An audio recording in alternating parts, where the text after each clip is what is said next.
Oke. Ya. Hari ini kita masuk dalam ini ya, judulnya jejak kaki Plato gitu. Tapi kita jangan lupa ya, kita kemarin kan kita mempelajari Socrates, kita nggak lupa mempelajari namanya kaum sofis gitu. Itu namanya nggak lupa mempelajari konteks gitu. Kalau di sini ada yang namanya siapa? Apa? Misalnya siapalah ya? Misalnya Pak Made gitu. Kalau saudara mau belajar Pak Made, saudara harus ini ya, apa? Harus tahu gitu konteks Pak Made itu siapa, Pak Made itu ngajar di mana, Pak Made itu misalnya kesukaannya apa dan seterusnya ya. Eh, apa bisa ini jadinya bisa tahu gitu.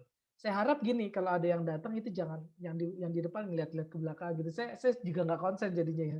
Kalau saudara apa ngeliat-ngeliat ke belakang gitu, apa konsen aja yang datang itu nggak akan kenapa-napa kok. Dia bisa cari tempat duduk sendiri dan lain sebagainya ya. Apa fokus ya, kalau bisa fokus ini kan apa kita berusaha dialektik nih. Kamu berusaha apa perhatiannya mikir sambil mikir, saya juga berusaha menjelaskannya sejelas-jelasnya sehingga kalian ngerti ya. Jadi gini, kalau ibaratnya mempelajari filsafat harus ada konteksnya. Nah, untuk kemarin kita mempelajari Socrates, ya harus tahu yang namanya kaum sofis itu namanya konteksnya gitu. Sehingga kita clear terhadap Socrates itu begini, begini, begini. Nah, kita mempelajari Plato yang adalah murid dari Socrates sama kayak Pak Made di sini punya banyak murid kan. Ya mempelajari misalnya mempelajari muridnya harus mempelajari gurunya juga sama ini Plato juga namanya punya guru yang namanya Socrates lah. Ya, kita sebenarnya masuk ke dalam Socratesnya. Kemarin kan kita terburu-buru ya Socratesnya. Ya kita mau coba menggali Socrates yang lebih ini ya, lebih tidak terburu-buru, lebih kita gali lagi. Nah, Socrates itu ya dia gini ya. Ini pertanyaan pertama ya. Saya tanyain ke kalian ya. Apa ya? Boleh dibuka nanti mungkin nggak apa-apa ya. Ini maksudnya supaya ada ruang berpikir ya. Kelas kan harusnya punya ruang berpikir, ruang tanya jawab dan seterusnya. Atau ini seminar sih bisa-bisa aja saudara ini. Tapi seenggaknya saudara jawab di otak saudara lah maksudnya. Kalaupun nggak jawab di ini di mic. Nah, pertanyaan nih, siapa yang layak mengendarai pesawat? Ini pertanyaan dari Socrates ya. Ini mengenai kehidupan yang teruji ya. Jadi kalau Socrates itu ini ya apa? Punya pekerjaan gitu. Socrates itu punya pekerjaan sebagaimana kita juga punya pekerjaan ya. Nah, tapi pekerjaan Socrates yang utama itu adalah memeriksa hidup manusia gitu. Pemeriksaan terhadap hidup manusia ya. Terhadap dirinya sendiri, terhadap orang lain ya. Nah, itu dia punya pekerjaan itu ya. Kita punya pekerjaan apa ya? Karena kita punya pekerjaan yang nggak tentu mengubahkan orang lain ya. Karena pekerjaan kita ya pekerjaan ya kadang-kadang pengkhotbah juga just khotbah aja, kadang-kadang guru agama hanya guru agama aja, tapi nggak pernah memeriksa hidup orang lain gitu, nggak pernah memeriksa hidup manusia gitu. Jadi kamu khotbah aja, tapi maksudnya di situ tuh nggak ada keseriusan untuk memeriksa gitu, bahkan nggak ada keseriusan untuk memeriksa diri maupun memeriksa sesama gitu, nggak ada. Jadi pertanyaan dari Socrates ini misalnya, ini contoh ya, contoh dari saya, tapi konsepnya seperti ini. Nah, pertanyaan siapa yang layak mengendarai pesawat? Semua orang atau orang yang sudah belajar? Boleh jawab serentak aja, pasti kan udah tahu semua dong. Jawabannya?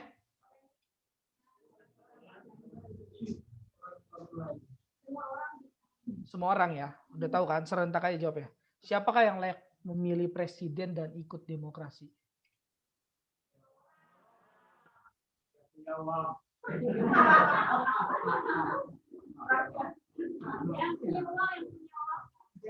Nah ini ya ini kalau saudara ini jadi nggak sinkron, yang layak mengendarai pesawat bukan semua orang kan, hanya orang-orang yang sudah belajar gitu kan. Nah saudara tahu ya mengendarai pesawat itu kayak mewakili untuk mengendarai pesawat gitu ya, mewakili banyak orang gitu ya. Atau gampangnya gini, siapa yang kalau mau disejajarin sekalian ya, siapa yang layak memilih pengendara pesawat gitu kan misalnya. Nggak semua orang dong, pasti orang-orang yang sudah belajar gitu kan. Apa bisa semua orang pilih pilot? kamu jadi pilot deh gitu. Nggak bisa dong. Harus orang-orang yang sudah belajar, terlatih, gurunya pilot, jadi menentukan gitu kan. Siapa yang layak memilih pengkhotbah? Kira-kira semua orang? Bukan kan? Pastinya bukan kan? Pastinya pendeta senior misalnya gitu atau majelis, ada otoritas di atasnya dong. Nah, Socrates coba protes ya pada zaman itu, dan ini masih berlaku pada sampai zaman sekarang ya. Siapa yang memilih presiden, dan kita ikut demokrasi, semua orang kita anggap semua orang gitu. Nah, ini bagi Socrates adalah hal yang memalukan karena nggak semua orang layak memilih presiden gitu.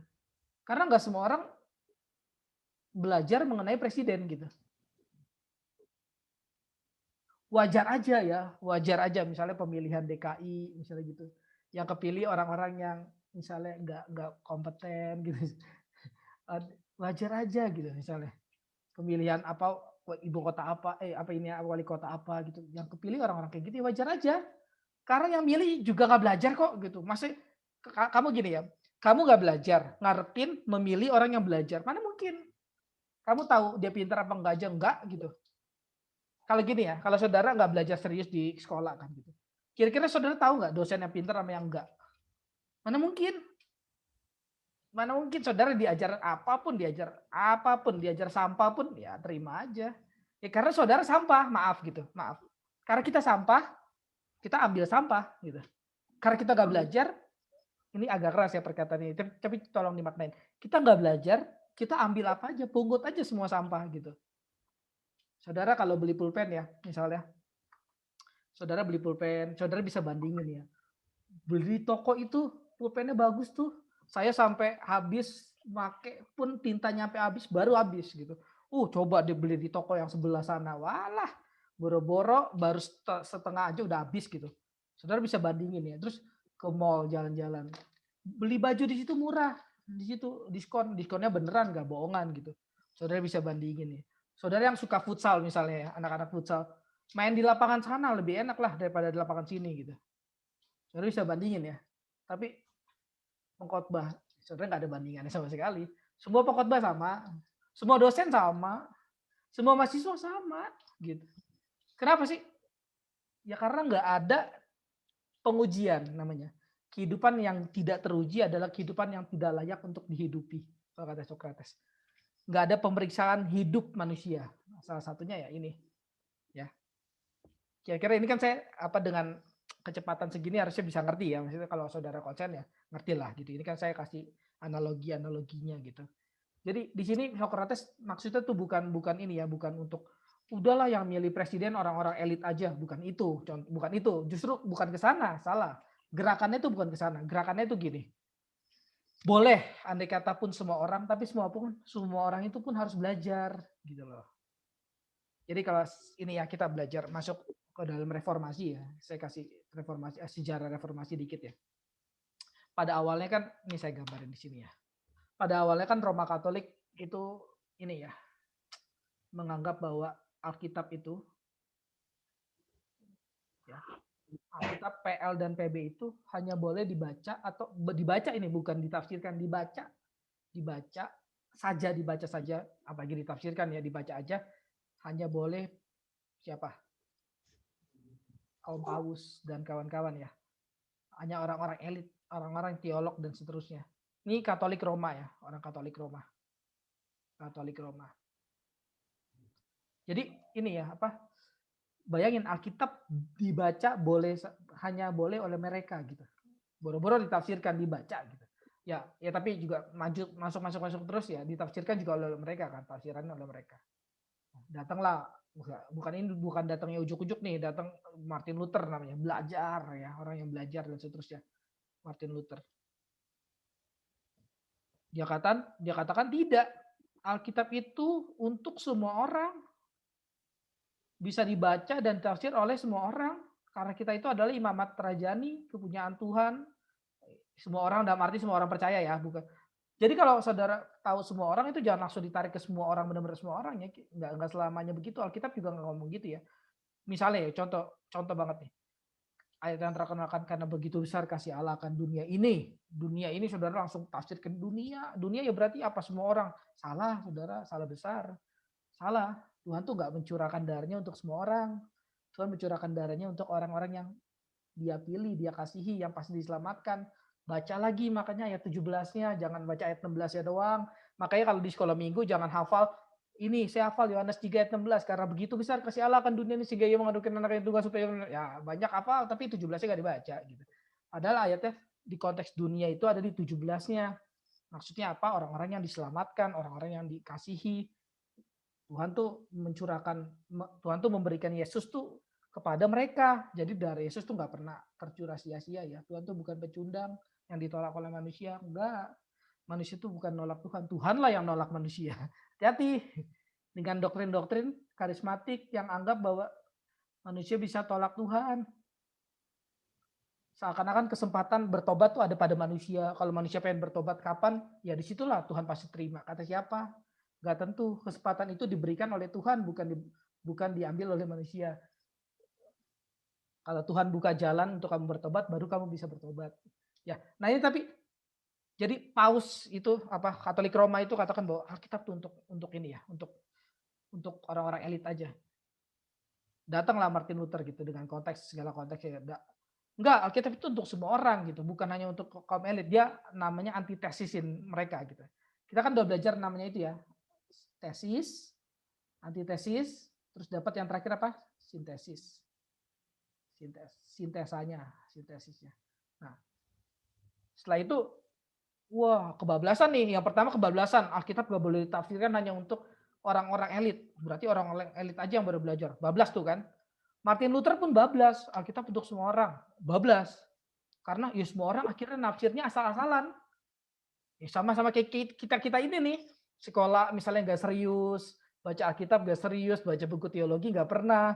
Kalaupun pernah ya cuma buat tugas aja gitu, tugas aja. Kan ada ya suka di kampus-kampus kan suka tugas baca 200 halaman. Apa iya bener dibaca? Kayaknya nggak mungkin. Bacanya begini, ya sampai selesai. Ya kalau takut merasa berdosa kan, ya bacalah 1 atau 2 halaman. Pusing, pokoknya udah saya baca aja, taruh kesimpulan, bikin. Kan ada ya tugas-tugas baca di sekolah atau di ini sekolah teologi. Ya kayak gitu untuk semua orang. Salah. Bukan salah ya, maksudnya itu bablas juga. Nah, barulah masuk ke namanya John Calvin. John Calvin katakan bahwa benar, bisa aja Alkitab ini, saya ngomong sama kayak Socrates ya. John Calvin itu mirip Socrates yang di sini. Benar bahwa Alkitab boleh untuk semua orang. Tapi apa? Dengan catatan semua orang itu juga harus belajar. Semua orang yang belajar ditambahin. Jadi Alkitab nggak tertutup untuk elit doang. Alkitab terbuka untuk semua orang yang belajar. Persoalannya itu. Sebentar. Persoalan yang untuk semua orang yang belajar. Jadi gitu ya. Socrates pun katakan gitu ya. Yang memilih presiden adalah boleh semua orang, tapi semua orang yang belajar sama ya. Ini masuk ya akhirnya kita. Siapa yang layak menginjil? Kita katakan yang menginjil ya semua orang, Pak. Semua orang panggilan menginjil. Kata siapa? Yang layak menginjil adalah orang yang belajar menginjil. Gampangnya. Ini kok. Yang layak menginjil adalah orang yang belajar penginjilan gitu. Seterusnya ini, yang layak berkhotbah adalah orang yang belajar berkhotbah. Nggak bisa semua orang. Yang layak berdoa, bahkan nih berdoa, saudara, adalah orang-orang yang belajar mengenai doa. Ada orang yang doa salah-salan gitu. Mimpin lagi, udah doa salah-salah, mimpin lagi. Kadang-kadang kan kita suka tunjuk-tunjuk ya. Saya kan juga dosen, saya tunjuk, kamu berdoa gitu. Apa ya? Kadang-kadang kita pas denger doanya, ini doa apaan? Coba kita bisa tahu ini dari doa dia, ini orang nggak pernah belajar mengenai doa gitu, atau bahkan nggak pernah berdoa, lebih gampangnya gitu ya, nggak pernah belajar mengenai doa kan artinya nggak pernah berdoa gitu, sehingga dia perlu on off gitu namanya, tahu nggak on off? Kalau di dalam doa dia langsung kudus gitu, kudus, pas nggak doa lagi nggak kudus lagi, on off namanya, itu rohani yang on off, kayak perlu di changing gitu, di on off kayak robot gitu, pas mari kita bersatu dalam doa. Ya Tuhan, Engkaulah, wah langsung rohani banget. Engkaulah perisai kami. Wah langsung gila, langsung rohani banget. Amin, udah langsung kabur dia langsung apa kayak makan atau apa enggak ada peduli apa lagi. Jadi hati-hati ya dengan kehidupan seperti itu, kehidupan yang dualisme sebenarnya. Kehidupan dualisme seperti itu apa ya? Ya ini ada kehidupan yang enggak teruji sebenarnya kalau di sini. Siapakah yang layak menangis bahkan? Siapakah yang layak tertawa? Sama adalah orang-orang yang kalau yang layak menangis adalah orang-orang yang mengerti arti menangis gitu, mengerti perasaan gitu. Ada orang nangis ya just nangis aja gitu, enggak ini gitu. Ada orang tertawa yang bodoh gitu, tertawa yang bodoh, tertawa yang apa ya, yang enggak ada makna, ketawa-ketawa aja gitu. Tertawa yang akan dilemparkan neraka gitu. Kalau saudara baca kitab Lukas ya, ini orang tertawa-tertawa gitu, ya ntar lu akan nangis di neraka gitu. Ya sekarang lu hidup tertawa-tertawa gitu, ya lu akan nangis. Itu dalam Lukas ya ada. Nah, Sokrates mengatakan kehidupan yang ini tadi ya, yang tidak teruji adalah kehidupan yang tidak layak untuk dihidupi. Nah, Sokrates katakan bahwa supaya pilihan itu tepat, menurutku ia harus dilandaskan pada pengetahuan gitu. Jadi landasan manusia itu bukan manusia gitu. Landasan kehidupan ini tuh bukan manusia. Landasan kita bersekolah tuh bukan otak kita atau perasaan kita atau saya maunya begini nih. Lah, itu maunya kamu. Yang benar gimana? Kan banyak kayak kita suka, saya maunya begini nih gitu. Dalam hal apalah pokoknya ngatur apalah gitu atau bikin ibadah lah, saya maunya ibadahnya begini. Nah, itu menurut kamu. Kata Sokrates coba uji berdasarkan pengetahuan liturgi gitu. Kan ada ya apa teologi liturgi gitu. Coba belajar dong teologi liturgi. Bener gak liturgi kamu? Ada orang mau main musik asal-asalan di gereja, hajar aja pokoknya. Apa bener? Saya maunya pokoknya begini nih, kita jadiin begini nih musik. Emang iya gitu.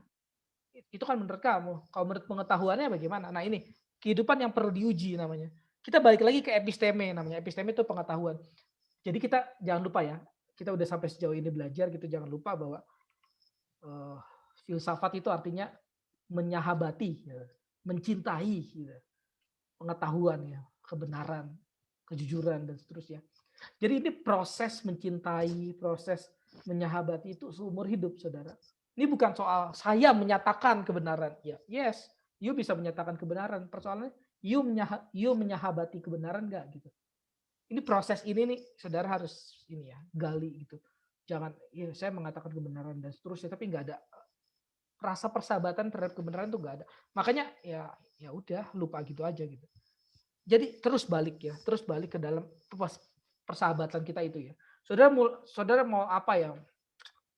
Apa ya? Misalnya anak-anak muda misalnya pacaran, saya mau pacaran begini, gaya saya begini pacaran. Tar dulu, saudara pelajari dulu gaya pacaran saudara boleh gimana ya terserah, tapi saudara pelajari dulu apakah itu benar gitu. Sesuai pengetahuan umum gitu, bisa sesuai pengetahuan di Alkitab gitu. Saya mau menikah dengan orang seperti ini, tar dulu gitu. Emang Alkitab katakan apa gitu. Itu namanya pengujian ya. Pengujian tuh ada saya lupa ya. Epoke namanya. Kalau dalam Heidegger epoke. Epoke itu indah banget saudara. Epoke itu begini saudara. Ini indah banget ya. Ini maksudnya saudara perlu apa ya? Camkan ini ya. Kita semua perlu cam. Epoke itu gini. Sebelum saudara, misalnya saudara mau makan ya. Sebelum saudara ambil lauk di tempat makan itu. Ini sebelum saudara ambil lauk, ini epoke. Sebelum saudara ambil lauk di tempat makanan itu, saudara pikirin.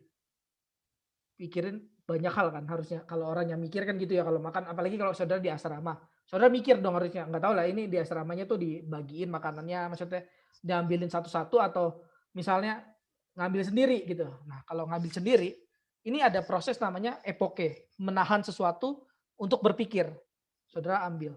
Saya ambil kalau kebanyakan, teman lain makan nggak ya? Nah itu kan mikir ya, harusnya mikir ya. Atau ada orang yang hajar ya ambil banyak sebanyak-banyak kayak gitu. Nah itu namanya nggak ada proses epoke, proses mengembalikan sesuatu yang benar itu menjadi pengetahuan gitu. Dia anggap yang benar adalah dirinya, pokoknya kemanapun dirinya berada, dia pasti benar gitu. Itu adalah orang-orang yang hidupnya nggak teruji sama sekali. Dia anggap dirinya pasti kebenaran.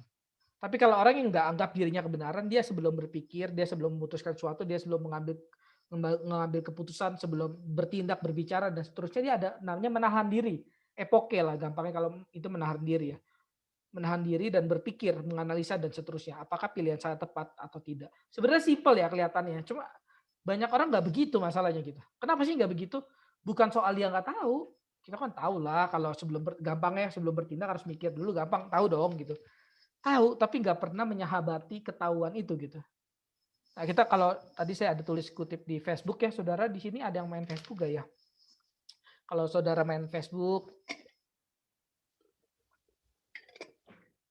coba aktif gitu di Facebook juga, kutip-kutip atau yang saudara dapat dari seminar ini, yang saudara dapat dari kelas saudara, dari dosen-dosen saudara, saudara tulislah gitu. Jadi ya saudara kita hidupnya bisa berguna gitu, berguna memberikan berkat bagi yang lain gitu. Ya saya udah katakan ya pelayanan tuh jangan nunggu nanti saudara lulus, aduh kelamaan, saudara bisa nggak ini. Nah ini kalau saudara apa tadi lihat misal di Facebook saya kalau udah ada yang temenan ya, saya nggak tahu temenan apa enggak. Saya ada kutip Plato ya, Plato tuh mengatakan gini ya, kebanyakan ini berhubungan dengan yang tadi saya ngomong barusan ya, banyak orang tahu sebenarnya kalau bertindak tuh harus mikir dulu, tapi dia ya ini nggak pernah melakukan, tahu sih tahu tapi nggak pernah melakukan. Kenapa sih? Salah satunya yang dijawab Plato ya, kebanyakan ya orang tidak hanya nyaman dengan ketidaktahuan mereka ya. Jadi kebanyakan kita tuh bukan hanya nyaman dengan ketidaktahuan kita gitu, tetapi memusuhi siapapun yang menunjukkan kebenaran itu ya. Kita memusuhi siapapun yang menunjukkan kebenaran itu. Termasuk siapa? Termasuk kebenaran itu sendiri ketika menyampaikan dirinya, saudara musuhi juga. Persoalan itu gitu. Persoalan itu dalam hidup kita bukan gak ada yang menegur kita, bukan gitu. Tapi kalaupun kita ditegur gitu, sekalipun yang menegur itu adalah diri kita sendiri. Diri kita sendiri nih, kita kan punya hati nurani ya. Saudara kan kita punya hati nurani. Duh, kayaknya gue salah deh tadi ngomong. Atau, duh kayaknya saya kurang tepat deh. Duh, kayaknya tadi saya so tahu deh. Kalaupun ditegur oleh diri sendiri, kita akan melawan pengetahuan itu. Ya, karena kebanyakan kita memang memusuhi itu ya. Terus lanjut ya. Nah ini kehidupan Socrates itu ya mempengaruhi banyak orang ya. Kehidupan Socrates itu mempengaruhi sangat sangat banyak orang. Salah satunya ya Agustinus ya.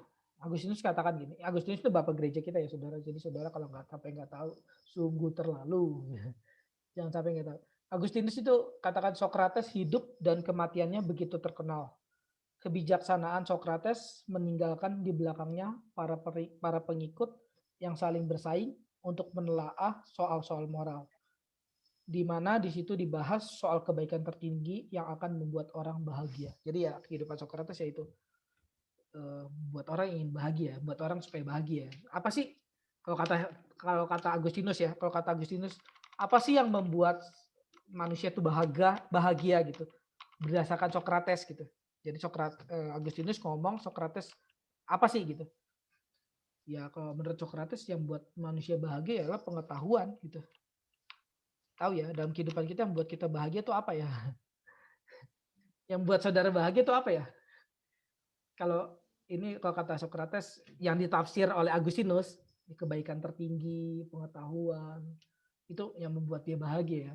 Saudara tuh paling bahagia tuh apa ya ketika ngapain ya? Biasanya tuh sejajar dengan saudara paling sedih itu apa loh? Biasanya nggak tentu juga sih. Kita kan nggak konsisten. Saudara paling sedih ketika misalnya saudara tuh nggak punya uang, besok mau makan apa bingung gitu.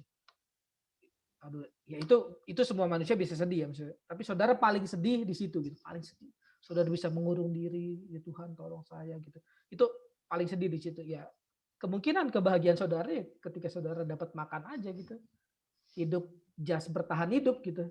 Hidup untuk bertahan hidup itu kan berarti spirit binatang ya gitu. Binatang kan hidup untuk bertahan hidup gitu ya. Hidup untuk bertahan hidup gitu. Itu kan intelektual dan spiritual binatang gitu. Tapi kadang-kadang kita hidupi masalahnya. Ada orang ya ini apa yang kesedihannya misalnya ketika dia diputusin pacar gitu. Saya bukan ngajarin saudara nggak sedih ya kalau saudara diputusin pacar, bukan itu, bukan. Tapi paling sedihnya gitu. Ada orang paling sedihnya adalah ketika misalnya dia tidak dihargai gitu. Paling sedih misalnya ketika tidak dihargai. Muka dia ala dia gitu. Jadi ya ini tolong jangan coreng muka saya gitu. Jadi dia paling bahagia ketika dia dihargai ya. Ketika dia wah diangkat-angkat sama dosennya gitu maksudnya. ini anak pinter gitu. Sekalipun mungkin aja dia pinter ya, maksudnya nggak tentu orang bego yang begitu ya. Bisa aja dong dia pinter beneran gitu. Pinter beneran kayak gitu kan nggak menjamin bahwa dia pinter dalam segala hal dong. Itu kan just pinter intelektual misalnya gitu. Just pinter ngapal lagi. Kalau kadang-kadang orang sekarang just pinter ngapal, aduh pinter ngapal doang. Pagi-pagi tadi pagi saya ada ini maksudnya ngajar kelas logika ya, kelas logika di STT ini Surabaya. Terus kita besok ujian kan.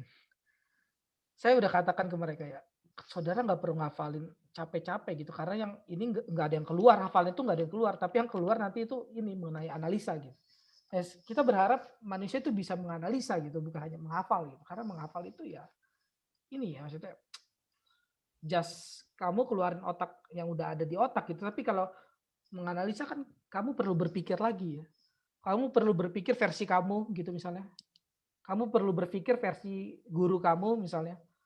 Jadi itu namanya apa sih? Itu namanya ada relasi gitu.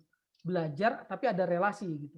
Sama belajar yang nggak ada relasi. Gitu. Kalau belajar nggak ada relasi ya just ngafal. Kalau ngafal kan nggak perlu relasi, ya hafal aja copy paste gitu. Kayak fotokopi kan cepet banget kan ya, nggak perlu relasi fotokopi. Beda kan fotokopi sama ini kan kritik gitu. Kritik terhadap ini. Wah, dia perlu mikir tuh apa yang perlu dikritik ya, atau misalnya penghargaan terhadap ini. Dia perlu mikir apa yang perlu dihargai.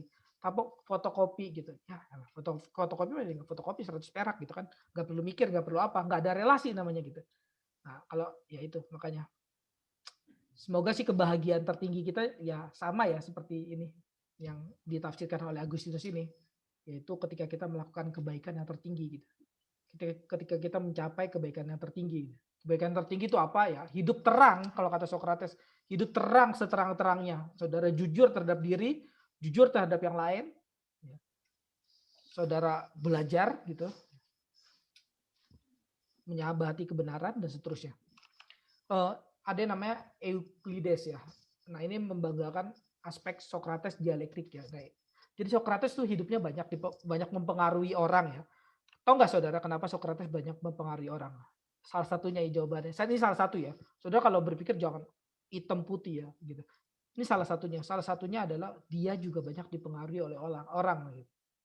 Gampangnya dia banyak belajar, maka dia banyak orang yang belajar terhadap dia ya. Tadi saya ada juga dengerin ya. Saya kalau misalnya bikin ini kan meskipun ada ya, saya udah ada bahan gitu. Cuma maksudnya saya juga belajar lagi gitu. Belajar lagi dari tempat lain gitu. Saya tadi ada dengar ada misalnya ketika baca-baca, kita dengar video, ada katakan ini ya. Di sini ada yang bagus dia katakan Socrates itu masih hidup dan akan terus hidup di setiap zaman gitu. Ini kan Socrates sudah mati kapan tahu ya. Socrates tuh mati tahun 399 sebelum Masehi, Saudara. Itu udah lama banget, 399 sebelum Masehi. Sekarang aja 2021, Pak. Itu udah berapa lama, Pak gitu. Udah inilah gitu. Tapi ya kematian itu masih diingat sampai sekarang. Dia dikenang di setiap zaman gitu. Kita masih belajar Socrates kan. Padahal tahun 399 sebelum Masehi itu Athena bersedih gitu. Athena bersedih dan yang paling sedih adalah murid-murid dari Socrates bahwa dia dihukum mati karena ketidakadilan. Dan itu yang menyebabkan murid-muridnya itu menulis banyak mengenai Socrates gitu. Karena dianggap dunia ini perlu apa ya, kebenaran gitu. Ya, ini dan banyak sekali Socrates mempengaruhi orang-orang ini. Nah, ini ada Aristipos ya, menekankan aspek humanistik agnostik ya. Kita nggak perlu belajar mendetail, cuma saudara tahu aja ya. Apa ini ada namanya juga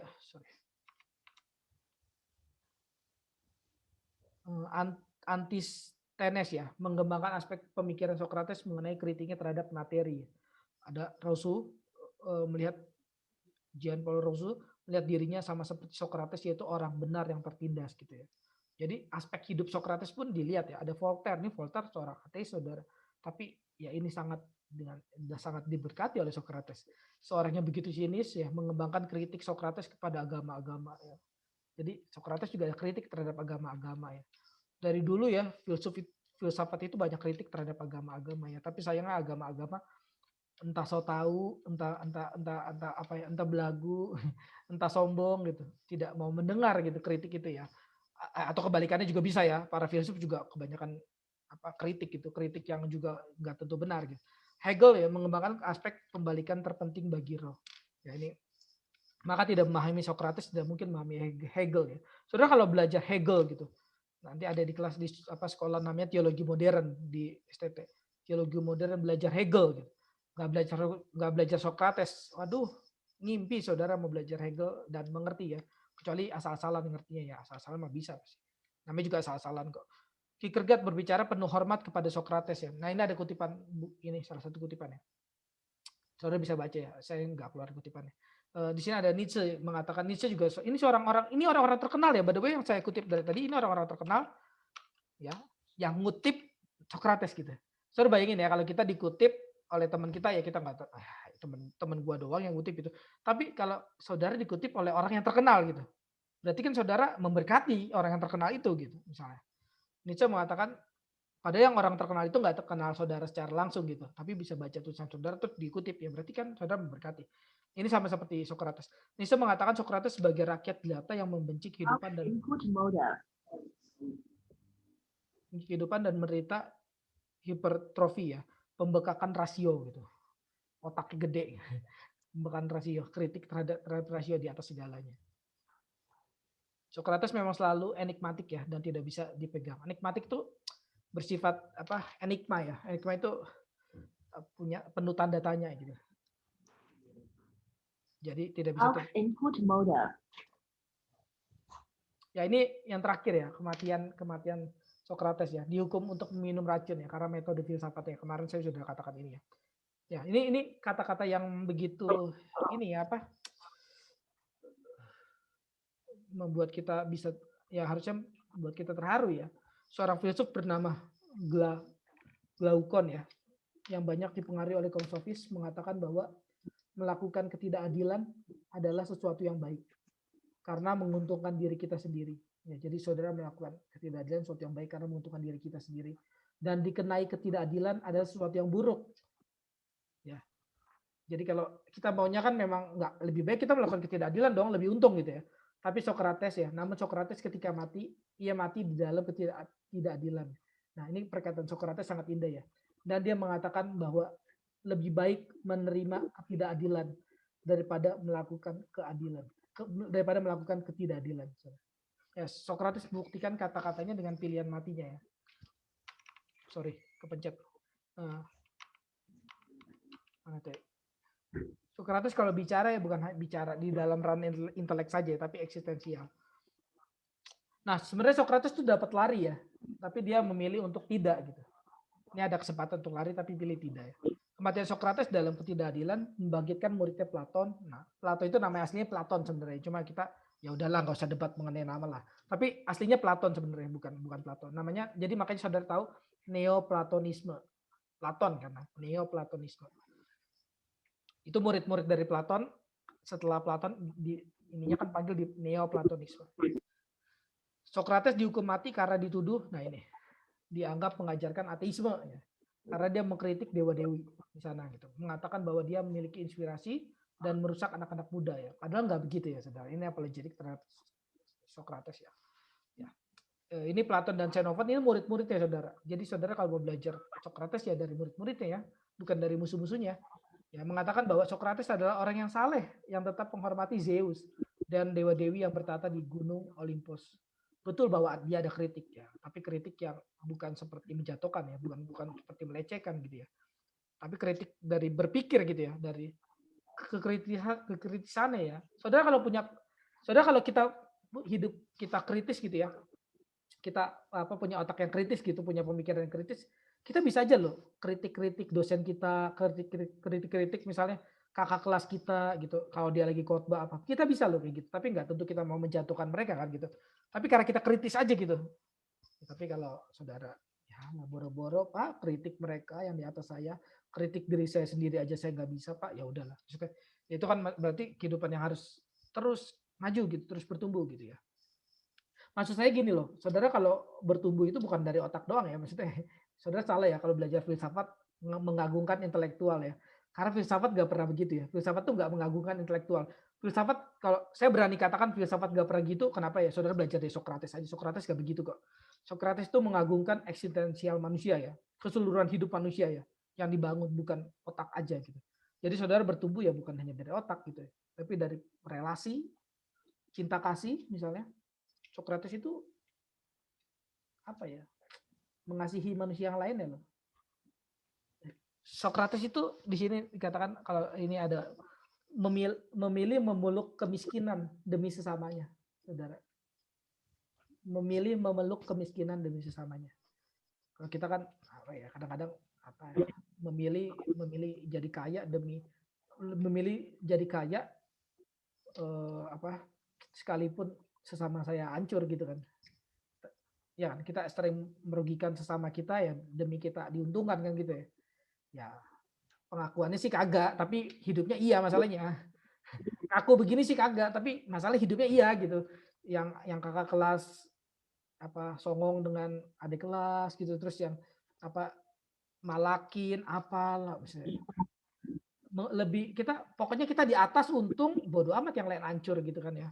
Atau mau sekalian teologi Angry Bird ya. Ini ada pendeta Pak ngomong teologi Angry Bird gitu. Saudara pernah main Angry Bird gak? Kalau Angry Bird kan di sini ngancurin diri buat di sana hancur gitu. Kalau itu main Angry Bird, teologi Angry Bird. Jadi nggak apa-apa saya hancur, yang penting di sana hancur gitu. Kita kan seringnya begitu ya. Tapi enggak, Socrates itu memeluk kemiskinan demi sesamanya gitu. Socrates itu bertumbuh bukan dari intelektual doang loh, saudara. Socrates itu bertumbuh dari cinta kasihnya, saudara. Dari relasinya kepada sesama, kepeduliannya kepada sesama ya. Bahkan dia peduli untuk memeriksa hidup orang lain, bukan hanya hidup diri kita sendiri ya. Tapi dimulai pasti dari diri sendiri ya, nggak mungkin dari orang lain ya. Jadi saudara kalau hidupnya kurang meriksa diri gitu ya, ya jangan harap boro-boro jadi Socrates ya, jadi apa jauh lah gitu dari kehidupan Socrates gitu. Nah, terus mengenai yang kedua ya tidak ada larangan di sana ya. Lagi pula orang Athena pun sering memakai peramal yang berkata sama. Intinya ini sebenarnya tuduhan aja ya. Alasan yang diciptakan ketika selesai berargumentasi. Nah itu bahaya ya saudara. Yang terakhir, Socrates mengajarkan anak-anak muda agar dapat berpikir kritis, sehingga anak-anak muda menemukan kesalahan orang-orang tua yang so tahu. Maka Socrates dibenci oleh orang-orang tua di sana. Saudara kalau tahu ya, apa dalam kehidupan Athena waktu itu, Socrates itu lebih didengar oleh anak-anak muda daripada anak-anak muda itu dengerin orang tua mereka. Saudara bisa bayangin ya, keselnya minta ampun lah orang tua. Gila, anak gue lebih dengar Socrates daripada gue gitu. Karena Socrates ngajarin mereka banyak hal tentang hidup ini yang kritis gitu. Orang-orang tua di sana boro-boro berpikir kritis gitu. Nah kita kalau sekarang masih muda sih kita oh iya benar saya harus hidup kritis dan seterusnya. Saudara kalau nanti udah punya anak gitu ya, jangan kita ini anak kita lebih dengar kata orang lain gitu. Ya karena apa? Karena orang lain lebih benar gitu, lebih benar gitu. Nah ini yang di ini ya, maksudnya ini sebenarnya intinya apa ya?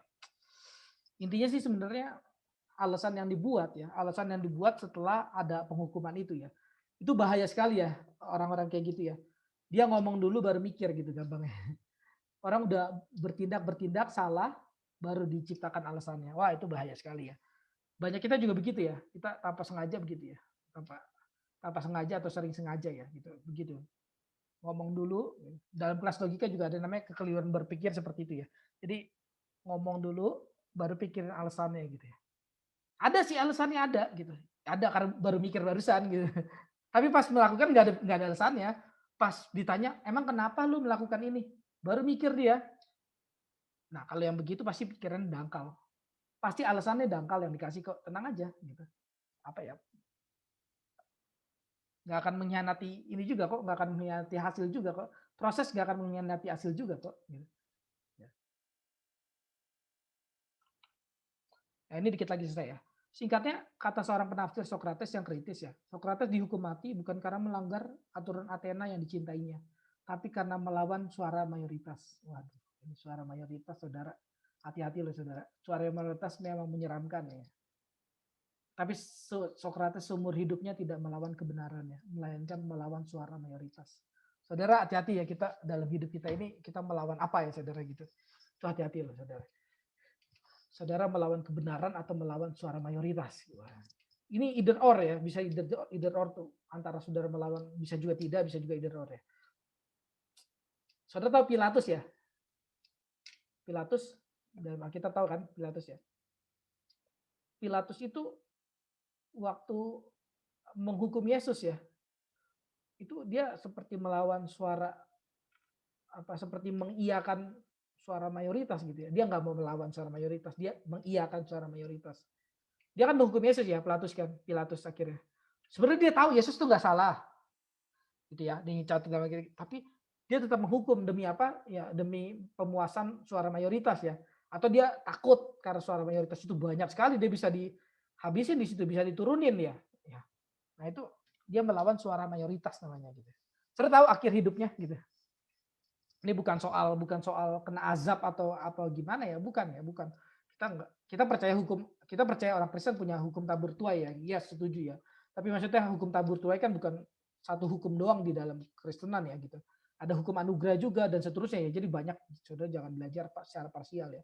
Tapi Pilatus ya, ini bukan soalnya nanti matinya itu bagaimana lah, misalnya kuburannya kebelah dua lah, bagaimana, bukan ini ya film Indosiar azab itu ya, bukan ya saudara. Ya, Pilatus itu akhir hidupnya gitu, dia pergi kan ke ini suatu daerah yang bersalju ya. Setiap pagi tuh dia cuci tangannya, saudara. Cuci tangannya pakai salju. Setiap pagi cuci tangannya pakai salju sambil mengatakan bahwa aku tidak berdosa atas darah anak domba lah. Ada atas darah Yesus itu aku tidak berdosa. Dia setiap pagi, saudara, sampai dia mati. Saudara bisa bayangin nggak? Itu hidup yang begitu mengerikan, saudara. Dia bisa menang di kira-kira di ini ya, pada saat kejadian penyaliban Yesus, dia seakan-akan masih jadi pemimpin besar dan seterusnya ya. Tapi dia lupa ya, kalau suara dunia ini bukan hanya ada suara mayoritas ya. Saudara punya suara mayoritas. Ini lingkungan saudara tuh suara mayoritas. Tapi saudara juga punya hati nurani, suara hati nurani.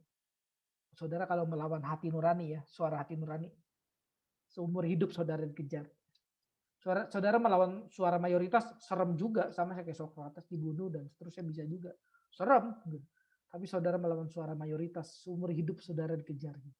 Nah ini Pilatus seumur hidup dia cuci tangannya ya, pakai salju sambil katakan aku tidak bersalah atas ini ya, anak Allah itu ya, Yesus itu. Ini hidup yang begitu mengerikan, saudara. Itu kan tanda dari Pilatus tuh benar-benar apa ya, tahu bahwa dirinya salah ya, saudara. Ini mengerikan sekali ya. Saudara kalau diperhadapkan dengan suara mayoritas dan suara hati nurani ini, saudara perlu pilih hati nurani ya. Sekalipun itu sangat berat ya gitu ya. Tapi ingat ya, sudah ada banyak teladan hidup yang bisa dicontoh ya gitu. Kita punya Yesus gitu. Kita punya Yesus yang ya tidak mengkhianati suara hati nuraninya gitu ya. Melawan suara mayoritas dan seterusnya. Kita punya di sini Sokrates kalau kita lagi belajar filsafat ya. Kita punya Paulus, kita punya ya seterusnya, kita punya orang terdekat di sisi kita, mungkin dosen-dosen saudara yang menjadi teladan hidup saudara gitu. Mungkin orang tua saudara, mungkin saya nggak tahu ya. Ada orang kan nggak tentu orang tuanya jadi teladan, yang nggak tentu ya, nggak tentu juga. Itu nggak jadi nggak pasti gitu ya. Dosen kan nggak tentu jadi teladan juga ya, nggak tentu ya. Tapi diri saudara juga nggak tentu jadi teladan, hati-hati. Saudara ngelihat orang lain nggak tentu jadi teladan, jangan-jangan kita juga nggak jadi teladan memang. Jadi ya hati-hati, kita harus ikut suara hati nurani ya, dibandingkan suara mayoritas ya. Ya, apa yang membuat Sokrates menjadi Sokrates? Nah, ini penting juga ya. Ya, Sokrates katakan ini ya. Ini apa ya? Orang tuh bertanya-tanya ya setelah mati Sokrates. Sokrates kok bisa begitu ya? Paling pintar di Athena gitu. Kalau sekarang bahasanya paling rohani di Athena lah gitu gampangnya. Kenapa ya ada orang seperti itu ya? Ini alasan mengapa aku demikian. Ini dalam surat dalam perkataannya ini ya. Kita tahunya dari Plato pasti ya. Kita bisa kenal Sokrates itu bukan dari Sokrates ya. Dia kan nggak tulis sesuatu ya. Kita tahu dari Aristofanes, Xenophon, sama Plato ya, salah satunya. Jadi Sokrates sendiri nggak tulis sesuatu. Nah, dia katakan gini, alasan mengapa aku demikian sudah ku kemukakan di banyak tempat dan kalian sudah sering mendengarnya. Aku kerap didatangi suatu suara ilahi atau suara spiritual tertentu gitu. Jadi Sokrates itu bukan orang yang gede di otak, palanya gede gitu, belajar tapi nggak punya spiritual. Bukan saudara. Saudara salah paham mengenai filsafat sama sekali. Filsafat tuh nggak begitu. Itu filsafat kampungan saudara yang kalau gedein intelektual tapi nggak ada sikap, nggak ada relasi, nggak ada cinta kasih dan seterusnya, itu filsafat kampungan saudara. Filsafat kayak gitu jangan dipercaya lah saudara. Nggak bawa saudara kemana-mana kok.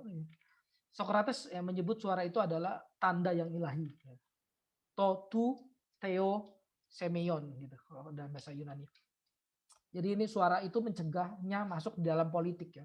Kalau tidak dia sudah lama dibunuh ya. Tapi suara itu tidak pernah mendorongnya melakukan sesuatu ya. Jadi bukan seperti apa suara suara apa kayak orang-orang karismatik percaya ya, lakukan ini. Bukan. Socrates saja tahu ya suara itu nggak begitu ya. Tapi orang-orang karismatik, gereja karismatik ada yang percaya itu ya, lakukan ini gitu. Socrates aja nggak begitu kok, nggak begitu culas gitu, nggak begitu naif. Socrates tahu gitu ada suatu hal yang ya ini tanda-tanda ilahi gitu, tapi dia nggak pernah bukan mendorong seperti itu ya. Kita harus tetap bertanggung jawab atas hidup kita ya. Suara itu bisa mencegah betul, bisa mencegah kita dari kebangkrutan rohani dan seterusnya. Kalau di sini mencegah dia mati udah lama dibunuh harusnya ya. Kalau enggak dia sudah lama dibunuh. Socrates itu orang yang bukan ini ya, kan saya udah bilang bukan hanya jago intelektual. Socrates itu ikut perang loh saudara. Athena kan perang waktu itu ya. Socrates ikutan perang. Jadi bukan cuman kan sekarang kan kalau orang pinter belajar mulu kacamata nggak jago berantem gitu kan. Tapi yang jago berantem otaknya goblok gitu. Ya nggak sih? Saudara banyak gitu kan. Cewek-cewek kan suka nemuin gimana nih gue mau pilih yang mana nih. Si James misalnya namanya James. Si James keker punya otot gede tapi otaknya goblok gitu. Oh misalnya si siapa ya? Si Nano. Si Nano pinter sih gitu tapi kayak cewek gitu maksudnya. Ini banget apa gemulai banget gitu.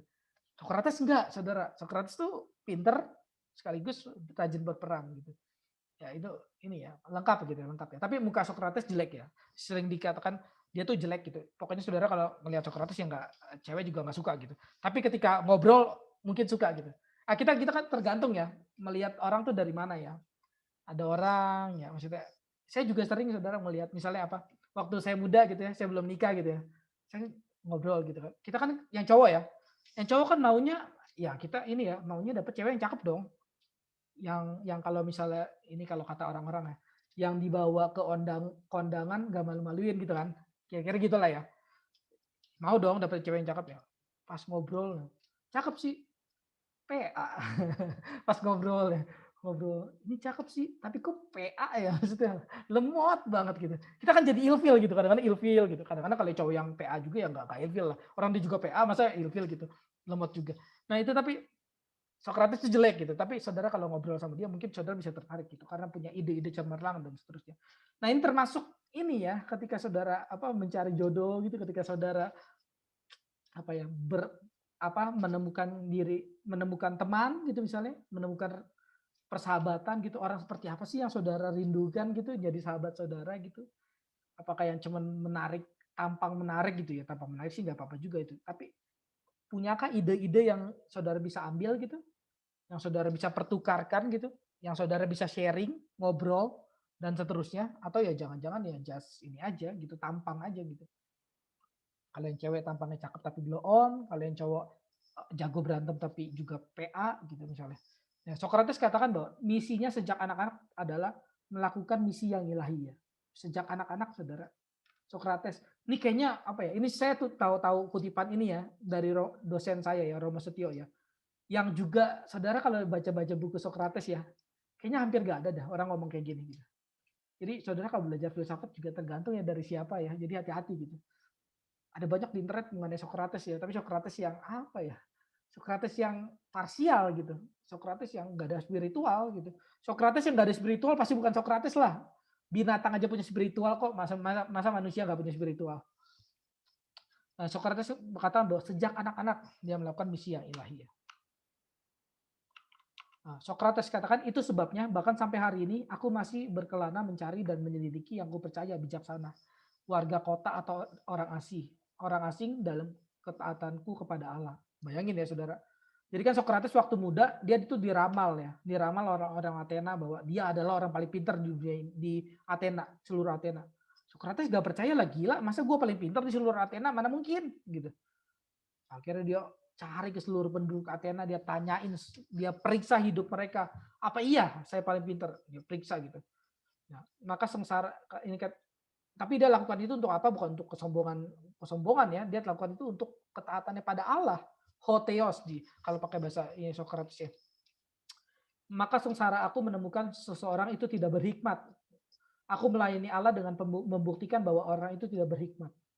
Jadi kita bisa tahu ya, yang menggerakkan Socrates itu ngajarin orang, periksa hidup orang, tanya-tanya sampai orang itu mungkin juga malu, aduh saya nggak bisa jawab gitu.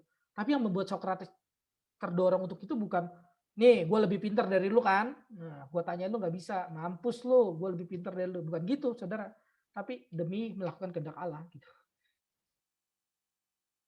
Karena pekerjaan ini aku tidak memiliki waktu luang yang pantas dibicarakan. Saudara bayangin waktu luang aja kagak ada saudara. Kalau kita kan waktu luang banyak banget, waktu kerja saya nggak ada. Kebalikannya ya, kebalikan dari Socrates.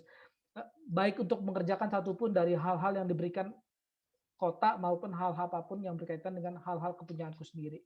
Ya bahkan untuk kepunyaan sendirinya, buat hidupnya aja dia sampai nggak sempet ya. Bahkan karena pelayananku kepada Allah, aku hidup dalam kemiskinan yang luar biasa, saudara. Kemiskinan yang luar biasa. Nah, seorang penafsir katakan bahwa di balik pikiran Socrates yang rasional ada ketergantungan kepada kekuatan suprarasional. Ya. Jadi kita kalau punya otak yang rasional gitu, saudara punya kebergantungan kepada yang suprarasional di atas rasional.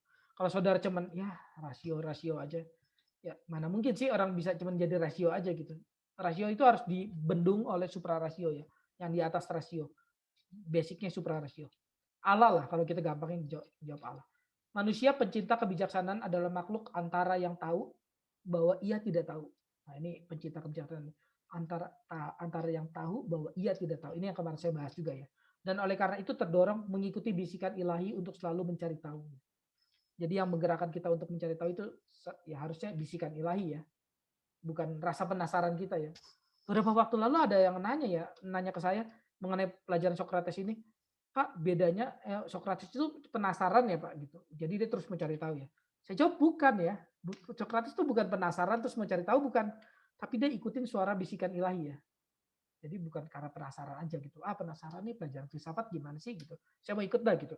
Ya. Meskipun itu masih mending ya daripada yang dipaksa gitu. Daripada dipaksa mendingan masih mending sih yang penasaran gitu. Masih mending tapi itu nggak cukup ya. Yang benar kita ikutin suara ilahi ya. Dengan kesadaran bahwa ia tidak akan tahu sepenuhnya. Jadi sadar ya bahwa kita tidak akan tahu sepenuhnya. Nah ini terakhir, pertanyaan terakhir yang dianggap sulit ya pada zaman Socrates ya. Kebaikan itu ada baik karena baik atau kebaikan itu baik karena diperintahkan oleh dewa. Ini pada zaman Socrates apa ya? Ya begitu sulit dijawab sampai zaman sekarang juga sulit dijawab saudara. Habis ya, kebaikan itu ada baik karena baik atau kebaikan itu baik karena diperintahkan oleh dewa gitu. Ya. Kira-kira itu ya pertanyaannya. Saudara mau jawab ya silakan. Tapi udah ya, maksudnya saya kasih tahu juga ya. Ya tapi saudara nggak tahu pun nggak apa-apa lah ini maksudnya. Saudara apa ya boleh tanya ini. Ya boleh pikirkan lah ya pertanyaan itu. Saya udah selesai di sini.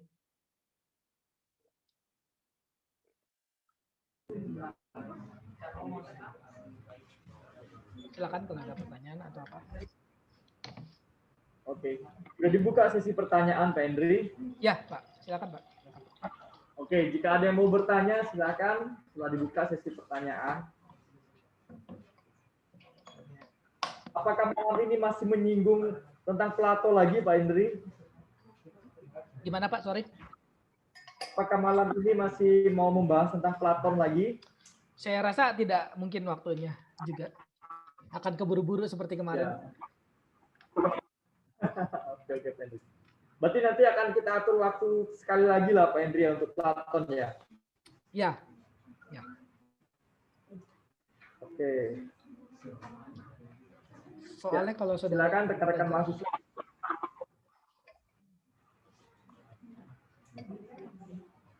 Ya, silakan jika ada yang mau bertanya maju ke depan saja nanti ya, hadap kamera. Jadi Plato itu meliputi Socrates ya. Jadi kalau saudara nggak tahu, jadi Plato itu keterusannya dari Socrates lah gampangnya. Jadi saudara harus tahu Socrates dulu. Seperti apa hidupnya dan seterusnya.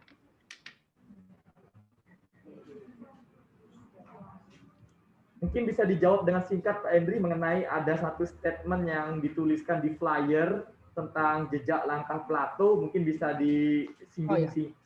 ya, Pak Hendri. Jadi seperti tadi saya katakan ya, maksudnya Plato itu keterusan dari Socrates ya gitu. Nah, setelah selesai Plato keterusan dari Socrates gitu. Setelah Plato gitu. Setelah Plato tanda kutip ya, filsafat sudah selesai gitu. Tanda kutip filsafat sudah selesai dalam arti apa? Semuanya itu sudah dirumuskan oleh Plato gitu. Jadi penelusuran sejarah, filsafat dan seterusnya itu hanya catatan kaki terhadap Plato aja kok sebenarnya. Plato tuh udah nulis waktu itu 36 buku apa 33 buku saya lupa. Itu 36 buku yang tebal dan hampir semuanya sudah dibahas oleh Plato gitu. Hampir semuanya sudah dibahas oleh Plato. Jadi orang just tafsir aja sekarang gitu. Tanda kutip ya, ini kita kayak Alkitab kan udah selesai ya. Alkitab udah selesai. Orang hanya sekarang ada apa sih? Bukan kebenaran Alkitab lagi, yang kebenaran yang ada hanyalah tafsiran terhadap Alkitab gitu. Sama ini dalam filsafat juga ada seperti itu. Udah selesai dalam filsafat Plato. Sekarang orang mau berfilsafat ya just tafsir terhadap Plato aja gitu. Karena udah selesai. Gitu ya. Jadi perjalanan untuk belajar Plato ya panjangnya minta ampun sama. Kalau kita belajar filsafat harus ada rasa kesabaran.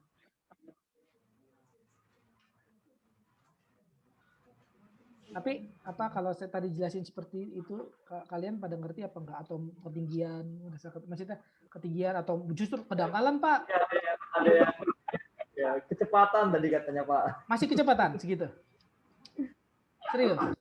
Ya tadi ada yang ada yang angkat tangan Pak masih kecepatan tapi oh, iya? udahlah nggak apa-apa lah. Oke ya. Tapi gini ya, maksudnya gini. Saya turunin, saudara berusaha naik. Jadi kita ketemu di tengah gitu. Jangan saya turunin terus sampai ke saudara. Jadi saudara nggak maju. Saya turunin, saudara naikin. Jadi kita ketemu di tengah gitu. Saya speednya turunin, itunya. Tadi kan saya udah berusaha turun ya. Saudara kalau cek YouTube saya kemarin kan cepet banget tuh. Mungkin saudara juga kemarin bingung saya kecepatan gitu. Ya. Tapi kalau tadi pun masih kecepatan ya saudara juga harus ini ya. Harus terus ya. Konsen, makanya saudara harus konsen kalau dengerin. Sambil bertanya gitu. Ya ini kalau yang tadi kecepatan, coba tanya ke saya misalnya tadi apa yang kelewatan misalnya gitu. Apa yang saudara nggak ngerti?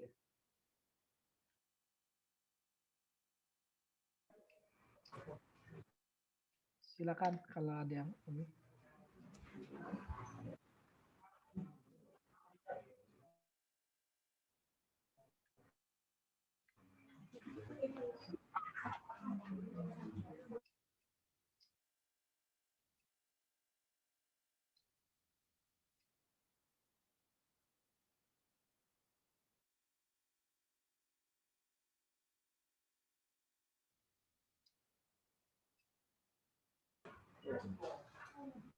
Ada pertanyaan Pak Hendri, silakan. Gak usah bawa kursi, Gusman, berdiri saja. Oh, oke. Ngomong-ngomong, Zoom kita ini kelihatan full lagi bisa Zoom. Saya bingung. Oke. Oke, silakan. Shalom Pak, selamat malam. Di sini Pak, tadi Bapak jelaskan di situ dari perspektif Socrates itu mengatakan bahwa kehidupan yang tidak teruji itu adalah hidup yang tidak layak dihidupi gitu ya. Betul. Terus? Jadi pertanyaannya begini Pak, karena kalau kita perhatikan orang itu banyaknya ya ada kehidupannya santai-santai saja gitu ya kan, ada kehidupannya biasa-biasa saja lah pokoknya. Namun apakah juga itu dikatakan hidup atau bagaimana? Itu pertama. Yang kedua bahwa kalau kita perhatikan di sekeliling kita ada orang-orang yang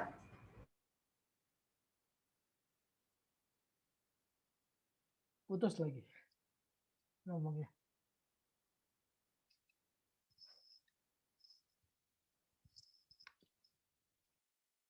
Sebentar, putus. YouTube-nya putus. Ini apa? Zoom-nya putus. Yang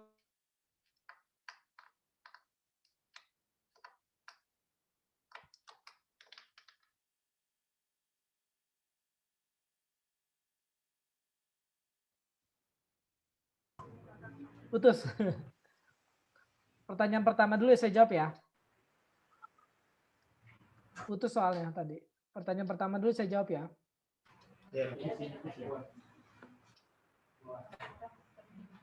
Ini yang lain juga dengerin kan ya, maksudnya nggak kamu doang. Kalau yang pertanyaan pertama tadi kan ada orang yang hidupnya santai-santai aja gitu, nyelau-nyelau aja gitu ya.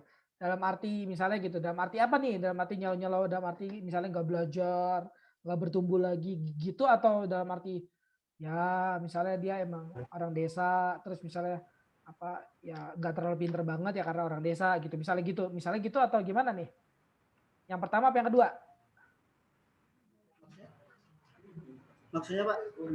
Gini, ada orang, misalnya ya, tanda kutip ya, ada orang, kita nggak boleh hakimin orang seperti ini ya, karena dia lebih bodoh dari kita anggap dia pasti tidak bertumbuh. Salah itu ya, nggak tentu ya. Orang yang lebih bodoh dari kita, nggak tentu dia tidak bertumbuh. Start dia di mana? Ya. Start dia di mana, start kita di mana, itu kan beda dong. Kalau saudara udah start di sini, saudara maju, pinter sih, saudara misalnya orang Jakarta pinter gitu. Ya naiknya segini, ya berarti saudara bertumbuhnya dikit kan. Tapi ada orang misalnya ini saya nggak bukan apa ya rasis antar desa kota, bukan. Ada orang desa yang pintar, ada orang kota yang goblok gitu sama. Tapi misalnya ini cara ini ada desa misalnya orang desa di segini. Desa dalam arti dia kemampuannya terbatas dan seterusnya. Terus dia bertumbuh pesat segini. Tapi kita kan masih di sini, dia segini. Terus kita anggap ini orang bodoh gitu. Nggak tentu. Tergantung pertumbuhan dia tuh semana. Pertumbuhan dari dia mulai start loh. Dari dia mulai start hidup, dia tuh dikasih talenta berapa sih sama Tuhan? Kalau dikasih talentanya 5, jadi 10 dong harusnya. Ya dong, karena yang satu kan jadi yang apa? Berapa? Saya lupa lagi. Yang 3 jadi 6 kan, yang 5 jadi 10. 3 jadi 6, 5 jadi 10, yang satu ya jadi 2. Yang satu nggak bisa jadi 8, nggak bisa. Paham nggak? Jadi ketika kamu katakan bahwa ya misalnya ada orang-orang kayak gitu, apakah itu salah? Nggak tentu salah, tapi juga nggak tentu benar. Tergantung dia tuh hidupnya semana. Terus pertanyaan keduanya?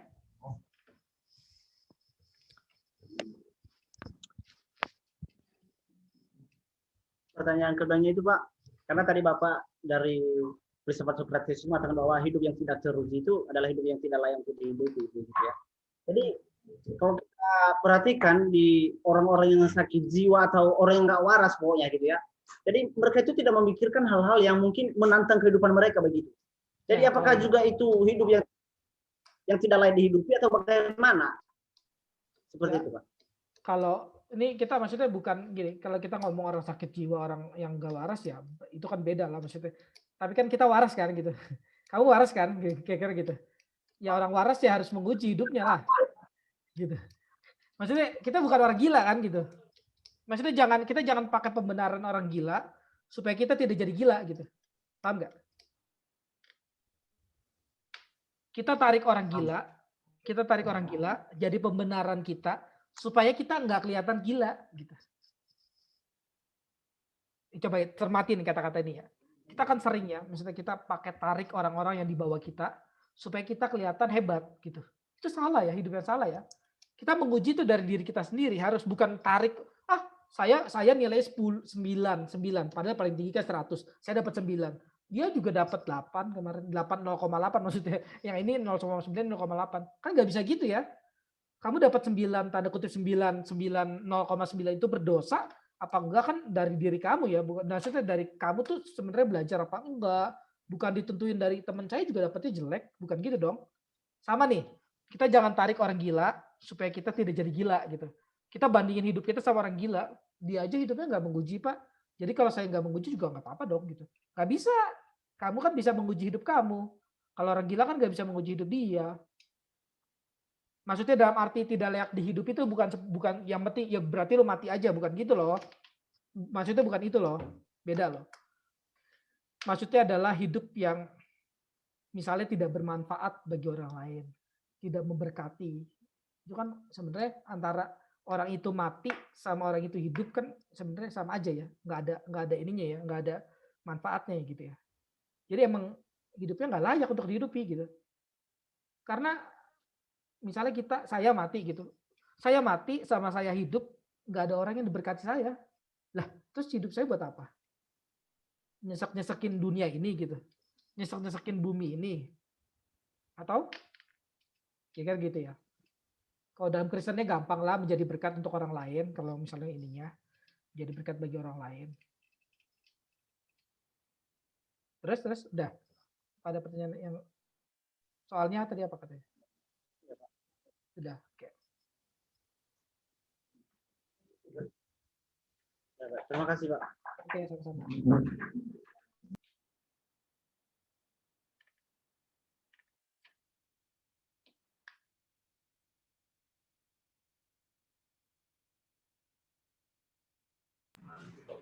Pak Hendri, ada pertanyaan lagi, Pak? Oke, silakan Pak, silakan. Waktunya kan masih agak panjang lah hari ini, kalau mau tanya silakan.